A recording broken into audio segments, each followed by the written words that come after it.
Okay તો good morning students. તો last mistake થઈ ગઈ હતી મેથડ ઓફ જોઇન્ટ્સના એક લેક્ચર પછી તરત મેં મેથડ્સ ઓફ સેક્શનનો એક એક્ઝામ્પલ મૂકી દીધો હતો, રાઈટ. તો મેથડ ઓફ જોઇન્ટ્સના 2 એક્ઝામ્પલ બાકી છે, તો એ આપણે જોઈ લઈએ, રાઈટ. તો એ સ્કીપ કરી લેજો, પહેલાં આ 2 તમે કમ્પ્લીટ કરી નાખજો, રાઈટ. તો આ એક એક્ઝામ્પલ સમજી લો. Cantilever truss is loaded as shown in figure. Find the axial forces in all the members. મેં તમને આગળ પહેલાં કીધું હતું, રાઈટ, કે તમને એવું કીધેલું હોય કે બધા જ મેમ્બર્સ ફાઇન્ડ આઉટ કરો, રાઈટ, બધા મેમ્બરના ફોર્સીસ ફાઇન્ડ આઉટ કરો, તો તમારે કઈ મેથડ યુઝ કરવાની છે? Method of joint. જ્યારે તમને એવું કહેવામાં આવે કે પર્ટિક્યુલર મેમ્બર, કે સપોઝ એમ કીધું હોય કે CE CD કે DE ફાઇન્ડ કરો, તો ત્યારે તમારે કઈ મેથડ યુઝ કરવાની આવશે? Method of sections, right. So first of all આપણે દરેક મેમ્બર્સના નામ આપી દઈએ. સપોઝ આને આપણે નામ કહીએ ફર્સ્ટ મેમ્બર, રાઈટ. એવી રીતે second, third, fourth, fifth and six. 6 member આપણે અહીંયા લઈ લીધા, રાઈટ. હવે સ્ટાર્ટ ક્યાંથી કરવાનો? તો મેં તમને કીધું હતું કે જ્યાં સૌથી ઓછા અનનોન ફોર્સીસ હોય, રાઈટ, કે જ્યાં 2 ફોર્સીસ હોય જે બી જોઈન્ટ ઉપર, રાઈટ, ત્યાંથી સ્ટાર્ટ કરવાનું છે. તો કયા એવો જોઈન્ટ છે જ્યાં 2 ફોર્સીસ પાસ થાય છે? તો કે આ છે, રાઈટ. અહીંયા એક આ જે છે એ નોન ફોર્સીસ છે, રાઈટ. બીજો એક F1 અને F2. આપણે આ મેમ્બરને નામ આપ્યું 1, રાઈટ, એટલે એને આપણે કયો ફોર્સ લઈ લઈશું? F1, અને 2ને આપણે લઈશું F2, રાઈટ. તો આ બંને અનનોન થઈ ગયા, એટલે જોઈન્ટ પર કેટલા અનનોન ફોર્સ છે? 2. હવે C પર જઈએ તો Cમાં કેટલા નીકળે છે? તો કે F1, F3, F5, X6, 4 થઈ ગયા. D ઉપર જોઈએ કેટલા મળે છે? તો કે F2, F3, F4, 3 થઈ ગયા, રાઈટ. આ તો સપોર્ટ અહીંયા તમને આપેલું છે, ફિક્સ સપોર્ટ આપ્યું છે, રાઈટ. તો આ જ્યારે તમને આ ફિક્સ સપોર્ટ આપે ત્યારે તમારે એ એઝ અ વોલ કન્સિડર કરવાની, રાઈટ. એમાં કોઈ જ રિએક્શન આપણે કન્સિડર કરીશું નહીં, રાઈટ. તો અહીંયા તો કશું આવશે નહીં. તો સૌથી મિનિમમ ક્યાં મળ્યા? તો કે જોઈન્ટ પર, રાઈટ. તો આપણે સૌથી પહેલો અહીંયા જોઈન્ટ લઈ લઈએ, જોઈન્ટ રાઈટ. ફર્સ્ટ આપણે જોઈન્ટ લઈ લીધું, રાઈટ. હવે જોઈન્ટ છે તો આપણે એનું શું સૌથી પહેલાં ડ્રો કરીશું? એનો એક્સ ને વાય કોર્ડિનેટ. અહીંયા જે તમને દેખાય છે, રાઈટ, ક્યાં તમને દેખાય છે? આયરો છે, રાઈટ. તો પહેલાં અહીંયા તો એક પોઈન્ટ ડ્રો આઉટ કરી નાખવાનો, અહીંયા લખી દેવાનો તમારે રાઈટ. હવે એમાંથી કેટલા ફોર્સ નીકળે છે? તો એક F1 છે, એ કઈ ડિરેક્શનમાં છે? કે આ ડિરેક્શનમાં. તમને જે આખી ફિગરમાં જોઈન્ટ જે આપેલું હોય એની જોઈન્ટ માંથી જેટલા બી ફોર્સીસ નીકળતા હોય બધા બેઠા અહીંયા દોરી દેવાના, રાઈટ. તો આને આપણે નામ આપીશું F1. બીજો ફોર્સ કયો છે? તો કે F2 અહીંયા જાય છે, ઇન્ક્લાઇન છે, રાઈટ. તો અહીંયા આપણે આપીશું આઈડ્યુ F2. બીજો કયો ફોર્સ આપી છે? 1000 એક્સટર્નલ લોડ આપેલો છે, તો અહીંયા આપણે લખી દઈશું 1000 ન્યૂટન. હવે આ પોઈન્ટથી તમને XY તમને એક્સિસ કીધી હોય તો ખબર પડે કે આ એક્સ એક્સિસ છે અને આ વાય એક્સિસ છે, રાઈટ. હવે આપણને અહીંયા F1 તો આપણને ખબર છે હોરિઝોન્ટલ આપેલું છે, પણ અહીંયા F2 એ હોરિઝોન્ટલ જોડે કેટલો એંગલ બનાવે છે આપણને ખબર છે નહીં. તો એ આપણે ફાઇન્ડ આઉટ કરીશું. કેવી રીતે ફાઇન્ડ આઉટ થશે? તો કે આ એંગલ ફાઇન્ડ આઉટ કરવા માટે તમને કયા ડાયમેન્શન આપેલા છે? એક તો તમને CE આપેલું છે, કેટલું છે? 2 મીટર, એટલે તમને 2 મીટર ખબર છે. અને આ CD આપેલો તમને કેટલા મીટરનો? 1 મીટરનો, રાઈટ. એટલે કે આ 2 ડિસ્ટન્સ આપે, તેની પરથી આપણને થીટા મળી જશે, રાઈટ. તો અહીંયા ટ્રાયેંગલ છે એનું અહીંયા સેમ અહીંયા એક બીજું ટ્રાયેંગલ ડ્રો કરું છું, રાઈટ. આ છે CE અને આ છે તમારો D. આ 2 મીટર, આ 1 મીટર, અને આ તમે સપોઝ એને અઝ્યુમ કરો થીટા આપેલો છે, રાઈટ, એંગલ. તો tan થીટાનું ઇક્વેશન શું થશે?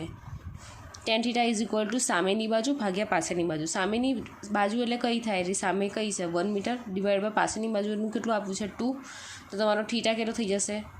tan inverse 1/2, right. તો તમારો થીટા અહીંયા મળી જશે 26.56 ડિગ્રી. તો એ 26.56 તમને ખબર પડી કે 26.56 ડિગ્રી તમને મળ્યું છે. હવે તમને મેથેમેટિક્સમાં તમને એક રૂલ શીખવાડ્યો હશે, રાઈટ, કે સપોઝ આવી રીતે ઝેડ શેપ આપેલો હોય તો અહીંયા જેટલો એંગલ બનશે એવો સેમ એંગલ કેટલો અહીંયા બનશે, રાઈટ. તો અહીંયા ક્યાંય તમને દેખાય છે? તો સપોઝ અહીંયા બી કેટલો એંગલ બનશે? આવ્યો 26.56. અહીંયા ખબર છે કે નહીં કે આ એંગલનો અહીંયા કંઈ યુઝ થશે કે નહીં, પણ અહીંયા એના આપણે સેમ એના ડિસ્ટન્સ પર સામેનો એંગલ આપણે